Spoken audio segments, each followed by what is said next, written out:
Hello bachcho, let's discuss this question. In the process of ecological succession, organisms that are present at one stage change A. the environment in some way, B. from abiotic to biotic factors, C. from producers to consumers, या D. the relationship between global warming and natural disturbances. इस question को solve करने का जो की concept है वो है आपके इकोलॉजिकल सक्सेशन को समझना। इकोलॉजिकल सक्सेशन को समझना। आपको पता है कि इकोलॉजिकल सक्सेशन जो है वो स्टार्ट होती है एक पायनियर कम्युनिटी से और बीच में उसके कई सारे स्टेजेस होते हैं और वो एंड होता है आपके एक स्टेबल क्लाइमैक्स कम्युनिटी पे। आपकी एनसीईआरटी कहता है कि जैसे इकोलॉजिकल सक्सेशन बढ़ता है, एज इकोलॉजिकल सक्सेशन कंटिन्यूस, तब क्या क्या होता है। जैसे ही इकोलॉजिकल सक्सेशन बढ़ती जाती है तो क्या क्या होता है, कुछ चीज़ों में इंक्रीज होती है और वो क्या है,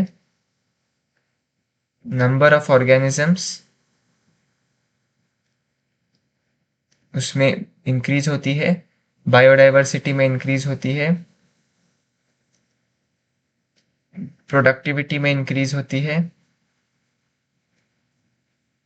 बायोमास में इंक्रीज होती है। तो यदि आप ये सब देख रहे हैं तो ये सब क्या रिप्रेजेंट कर रहा है, इनडायरेक्टली ये एक चेंज इन एनवायरनमेंट कॉज करता है। कैसे?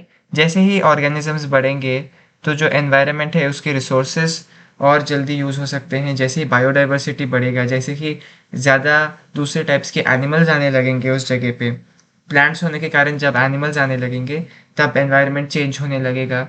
और जो प्रोडक्टिविटी है, जो बायोमास है, जब जैसे ही पायनियर कम्युनिटी से क्लाइमैक्स कम्युनिटी की ओर हम बढ़ते हैं तो प्रोडक्टिविटी और बायोमास बढ़ने के कारण वो जो एनवायरनमेंट है वो और ऑर्गेनिजम्स को सस्टेन कर पाएगा।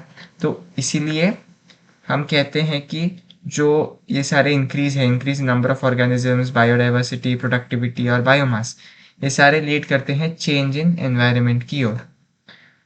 तो चलिए हम ऑप्शंस देखते हैं। ए द एनवायरनमेंट इन सम वे, ये सही है। B from abiotic to biotic factors, गलत। C from producers to consumers, गलत।